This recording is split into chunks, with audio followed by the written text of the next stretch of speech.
All right, guys, we're going to get started here on the show. Um, Very different show in the last hour and change than we initially anticipated today. Uh, this may be in some circumstances the first you are hearing of the Wilson Ritchie news today. I want to talk about this on the program. So many of us in this community have known Wilson for a long time. Known him for 15 or 16 years. So we'll reflect on what happened with the news that was reported by NBC 29 this morning about Wilson's passing in a car accident around 1:20 this morning on Owensville Road, a single vehicle crash. I just want to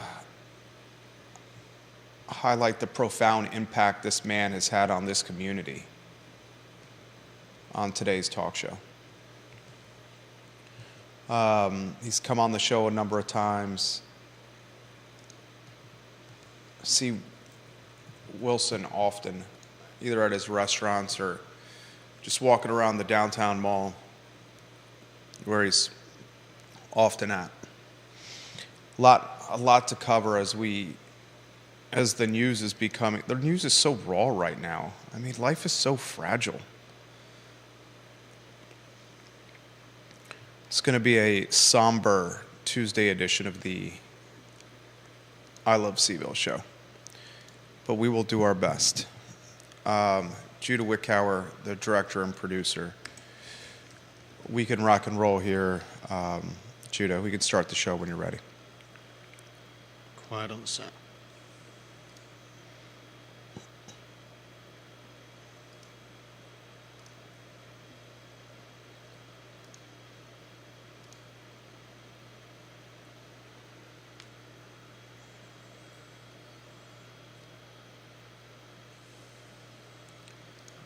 Somber mood today on the I Love CVille network on a Tuesday afternoon in downtown Charlottesville.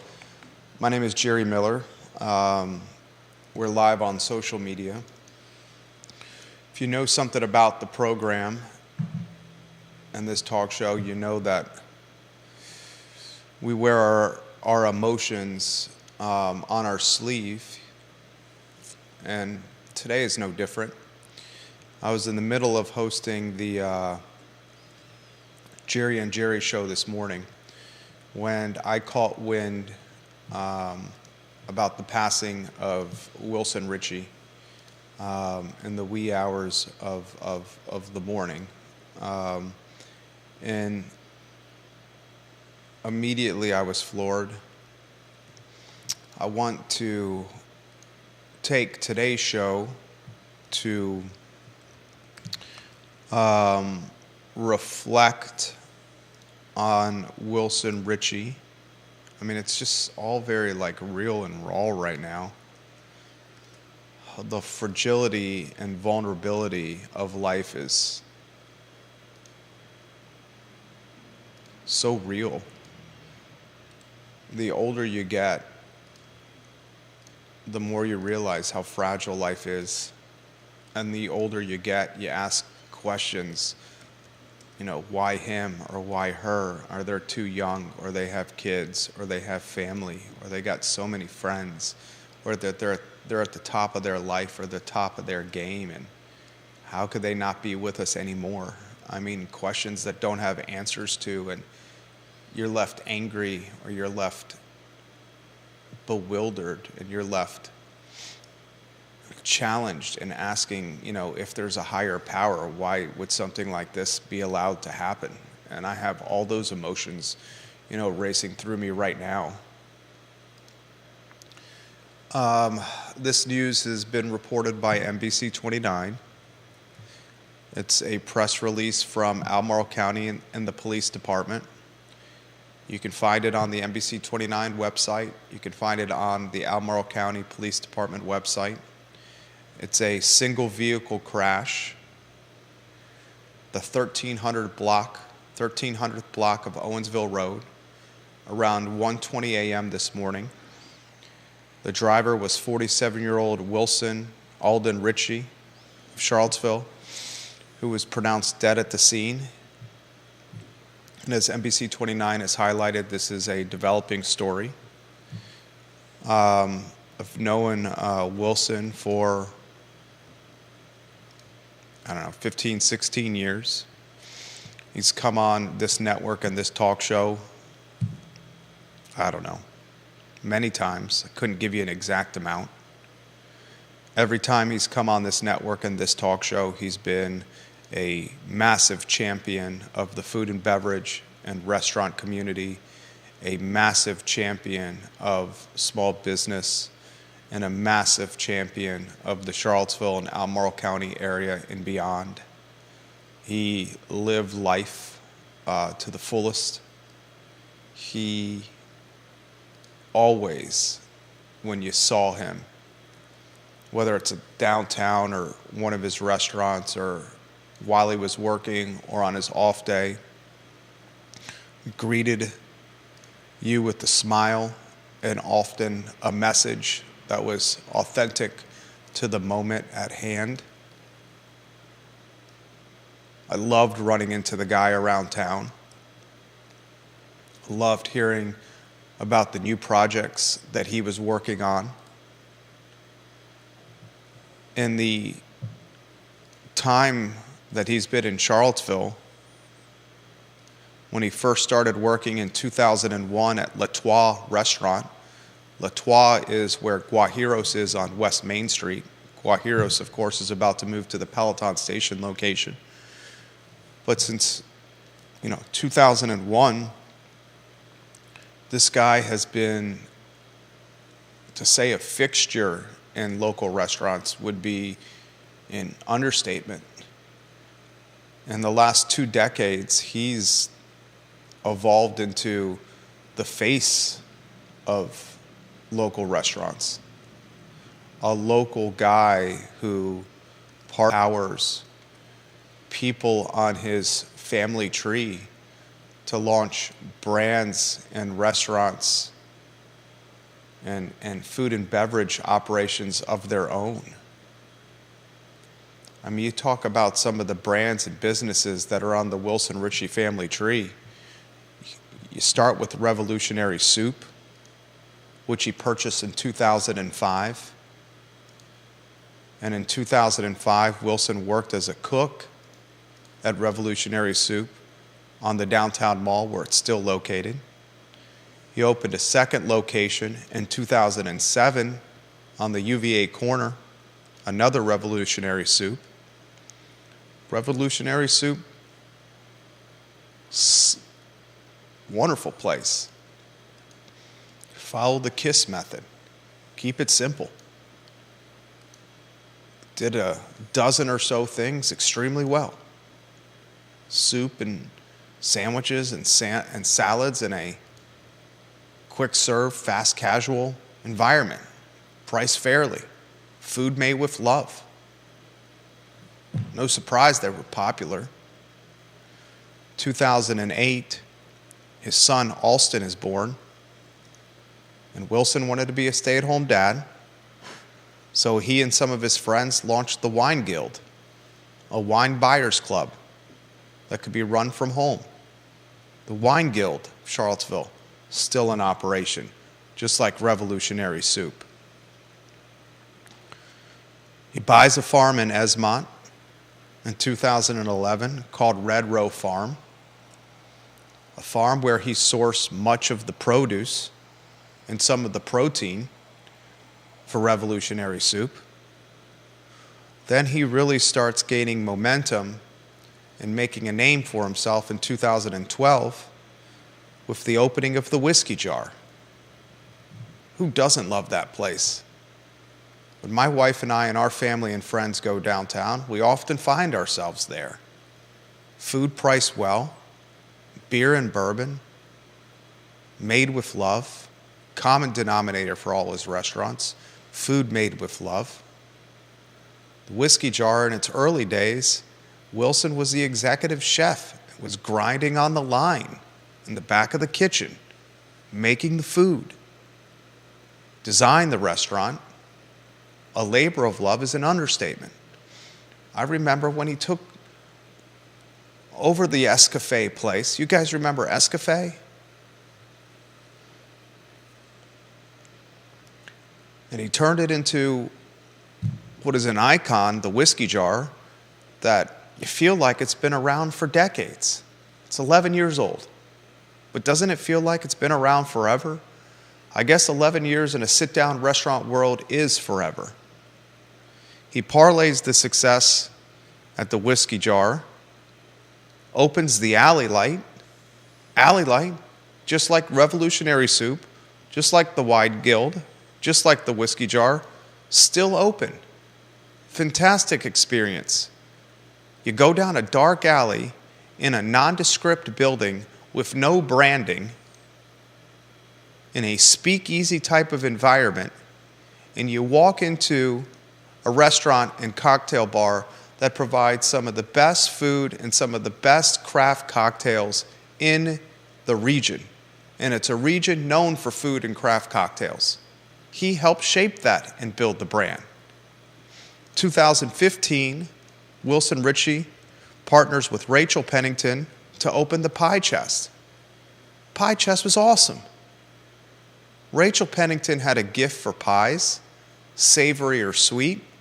Wilson Ritchie saw the talent, helped create the infrastructure for a location on 4th Street. Not just a location on 4th Street, but a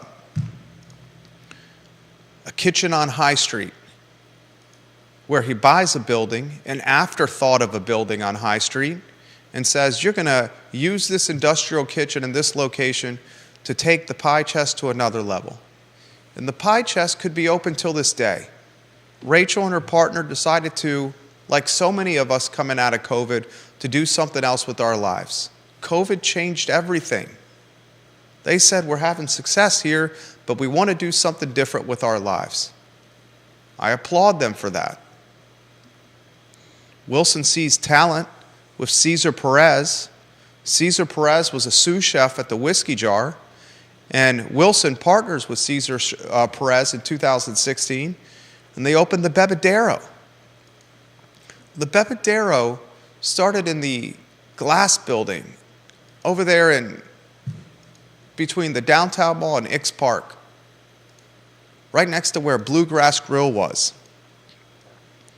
That location had so many different iterations. It was what? The X Lounge. It was Glass House Kitchen. He starts the Bebedero there, gets immediate traction. Cocktails were good. Environment and ambiance was amazing, just like all his brands. He has a tendency to build not just restaurants, but brands. He built experiences. It was as much about the food as it was about the dining experience. And that's what truly created these brands of longevity. Bebedero goes from the glass building to the upstairs location on the downtown mall, and now to a massive location on the storefront or first floor level of the downtown mall, a building that Wilson owns. He parlayed a Revolutionary Soup, one location on the downtown mall, to not just a restaurant empire, but also significant real estate holdings. Ownership of the industrial location, the industrial kitchen for the Pie Chest on High Street, now the home of Hogwaller Brewing. Owns the building where Cafe Frank is. Owns the building where the Downtown Grill used to be. Now it's home to the Bebedero and Rockfish Brewing. Got offices on the second floor. You don't see many restaurant owners parlay food and beverage, one of the most competitive categories of business, into real estate ownership. But that's the kind of businessman he was. And why he had success as a businessman? Because he understood the concept of treating people well, his team members. And you will watch today as his team members and staff pay tribute to Wilson Ritchie, and they're going to do it in the most positive way fashion. And you won't find many team members talking positively about their bosses, ever. But in this scenario with Wilson, you will, because he saw opportunity and potential and success and upside in his staff. He saw that in so many iterations of his brands. River Hawkins is a good example. Rachel Pennington, a good example. Cesar Perez, a good example. Jose de Brito, a good example. In 2017, he partners with Hunter Smith to open Brasserie Cezanne. He sells his interest in 2019. He takes over management in 2017 of Commonwealth Sky Bar and Draft Tap Room. Draft Tap Room, after he takes over management in 2017, sells in 2018 to new ownership for a nice chunk of change, thanks to Wilson and his team managing Draft Tap Room. If you've noticed, since Wilson stopped managing the Draft Tap Room, what's happened to Draft? Nothing. It's sat on ice, not even open. Wilson Ritchie's asked to open the restaurant at Violent Crowns, the downtown mall. They open Kama, a Japanese concept. Bad timing for that one. Who would have predicted COVID and the pandemic would have shut down the world? No one. Devastated food and beverage, the pandemic. Kama has a short shelf life, but if you had any taste or any opportunity to try it in its early days, it was pretty damn good. In 2020, he's asked by the Chris Henry Dairy Market team, the team behind developing the Dairy Market Food Hall, to open the Milkman Bar in South and Central. The two of the three restaurants in the Dairy Market that are the end caps or the face of the food hall, it's the Milkman's Bar in South and Central and it's Star Hill Brewery. Dino has had success in Dairy Market. He's got probably four. He's got the moo-through, he's got the pizza, he's got the pasta, and he's got the rotisserie chicken. I think Dino's got 4 stalls now over at Dairy Market. But when it initially opened, the toast of the town was South and Central, the Milkman's Bar, and the Star Hill Tap Room. And 2 of those toasts were managed by Wilson Ritchie's team, South and Central and the Milkman's Bar. He opens Cafe Frank in 2021. That restaurant was purchased by a manager in 2023. He still owns the building where Cafe Frank is. He buys Dooners, a restaurant in Ivy Road that I've been going to for 23 years since I've come here. I remember going to Dooners as a first year at UVA when my parents came and visited. They took me and a couple of buddies there. Taking Dooners to another level. Partner with Christian Kelly, who's now the executive chef. Christian Kelly, another one of the great guys in restaurants. Putting a huge deck and outside seating area on Dooners. And in 2023, he opens Hogwaller Brewing in conjunction with Mark Fulton, the former co-founder of Reason Beer. He saw Mark Fulton got a raw deal with Reason and how things played out at the end with Champion. And he went to Mark, and he partnered with Mark, and they decided to launch Hogwaller on High Street. And now you go there, and the place is packed.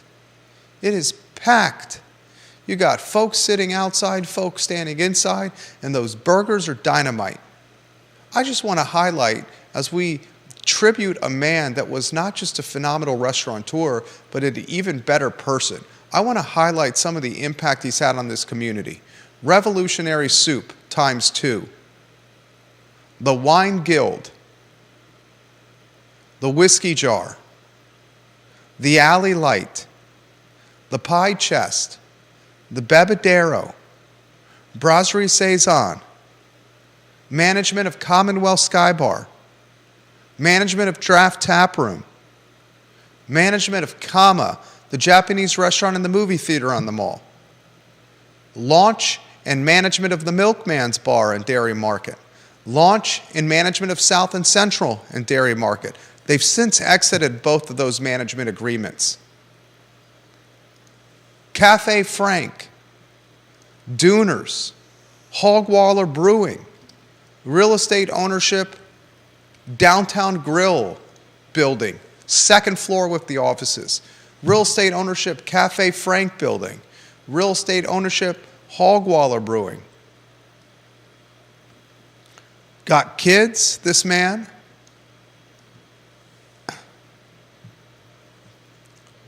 I was reading Simon Davidson in Charlottesville 29. And Simon Davidson of Charlottesville 29 did a 5 finds on Friday. I think that's what Simon calls it.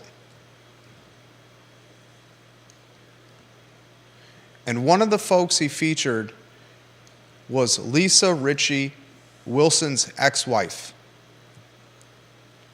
And Lisa Ritchie had an opportunity to highlight some of her favorite dishes in the area. This is Wilson's ex-wife. And in her story for Charlottesville 29 and her 5 finds on Friday, she highlighted Wilson's restaurants and spoke glowingly of her ex-husband. Now, I don't know about divorce. I hope to never know about the divorce. Love my wife dearly. But let's cut to the chase. Half of the marriages out there don't end in rainbows and sunshine. They end with paperwork and signatures and the splitting of assets. And the large majority of the time, this process is so agonizing, it creates and breeds angst and anger and disdain. But I read this on Charlottesville 29 from Lisa talking about Wilson, and I straight up am like, God, she adores this guy. She's glowing of her ex-husband. That's not common. Glowingly reviewing and speaking positively of Wilson in these 5 finds on Friday on Charlottesville 29, the website that Simon does well with. And dude, I'm left here this morning as a father of 2 kids, just like scratching my head, like asking, what the actual heck goes on with the world where a 47-year-old person in his prime gets taken away from a community that loves him dearly? You grow up learning from your parents, and your parents say to you all the time, life ain't fair. Life is never fair. Well, screw that. Forget fair. Talk about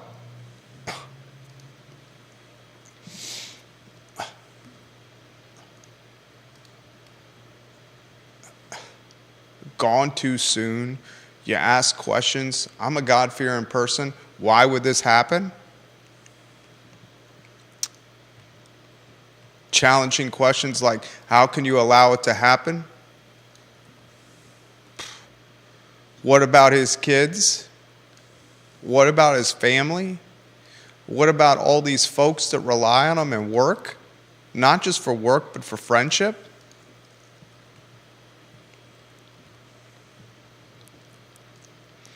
And you're just left like drowning in this like quicksand of questions. And who hasn't been in this position when it comes to death and someone gone too soon, where you find yourself like drowning in a quicksand of like despair and questions that will never be answered? And the older you get, the longer you spend on the planet, the more you realize how precious and fragile life is. There was a time when I was college, 20s, even early 30s, where there was a sense of invincibility. Anyone that's watching and listening to this talk show can relate to that. Remember those times in our lives where we felt utter invincibility? Like we could do anything? Then you have, for me it was like kids and marriage, where it's like you got these like people that rely on you that bring you so much, joy and fulfillment and love that you can't even put into words. And I put things into words every day. Like I can't put into perspective the joy and fulfillment that my boys and my wife bring to me, but I know I feel it every day. And it's inspiring and motivating, and it makes me feel like the luckiest person on the planet. And I know that feeling is not unique to me. I know you guys share it as well when you wake up and you're surrounded by your friends and family or your loved ones or your kids. And then I think about that fulfillment and that joy, and then I wonder how crushing and devastating and sad it must be to be these people this morning that provided that fulfillment and joy for Wilson.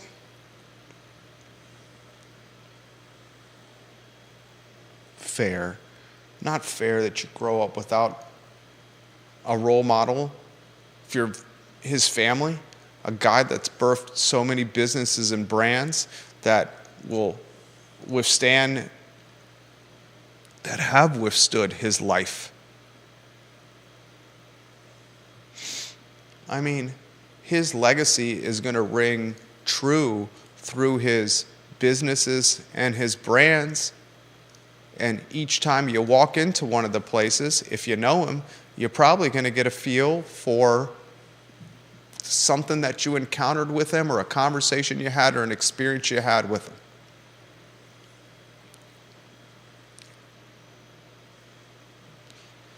I remember bellying up to the Whiskey Jar years ago, and you had a happy hour special at the Whiskey Jar.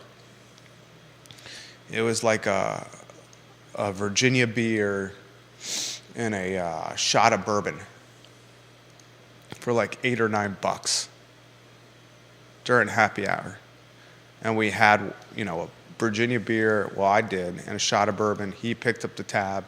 And for that 15 or 20 minutes of enjoying these spirits, a beer with a back, we talked about what we wanted to see from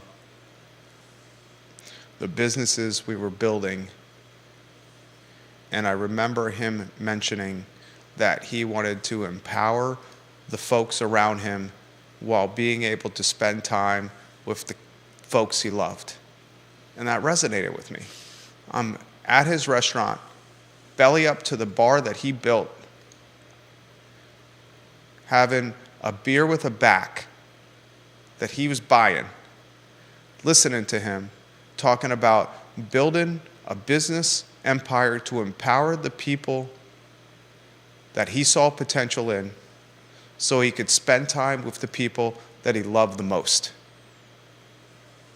And if that's not the American dream,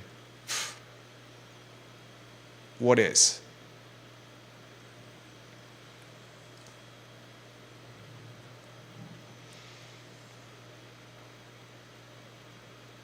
I'll bet you that there is a lot of people in this area, and not just in this area, because if you know anything about food and beverage and restaurants, it's a transient community, but it's a well-connected community. And I will bet you there's a lot of people this morning, this afternoon, that are gutted and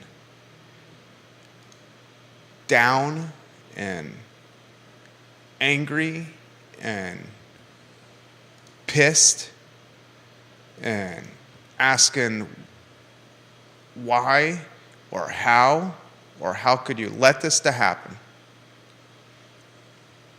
And the real shitty part about all this is you're never going to get a clear-cut answer.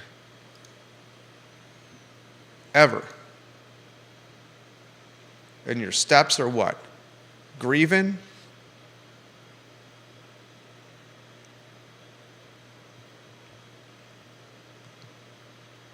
Grieving's the worst.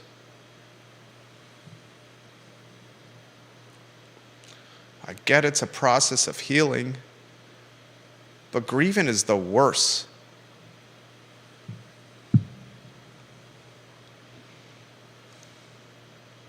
Got a totally different show planned today.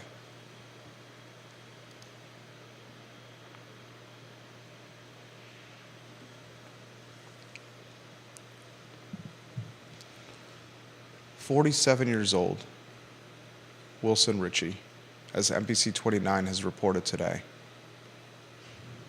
died in a single vehicle crash in the 1300th block of Owensville Road. Gone, but I guarantee never forgotten. And I'll remember all the interactions, just like you guys will, that you have with this guy. Gregarious, jolly, outgoing, upbeat, contagious positive energy, zest for life, sees opportunity everywhere, a leader, a galvanizer, businessman, family man. I won't forget that time of bellying it up to the bar at the Whiskey Jar with a beer in the back and him explaining to me what his hard work meant to him and why he worked so hard to empower the people around him with those that had the most potential, while creating the free time for him to be with family and friends. We all should learn a little bit about that.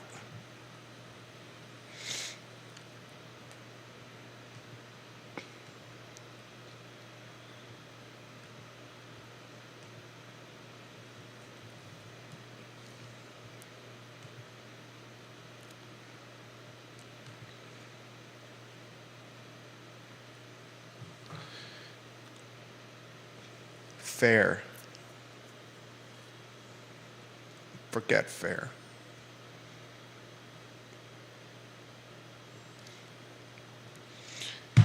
When you go home tonight,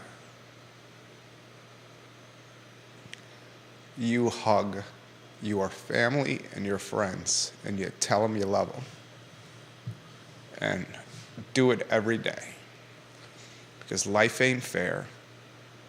It's effing fragile. And you make sure your people know how much you care about them. My name is Jerry Miller, and this is the Tuesday edition of the I Love CVille show.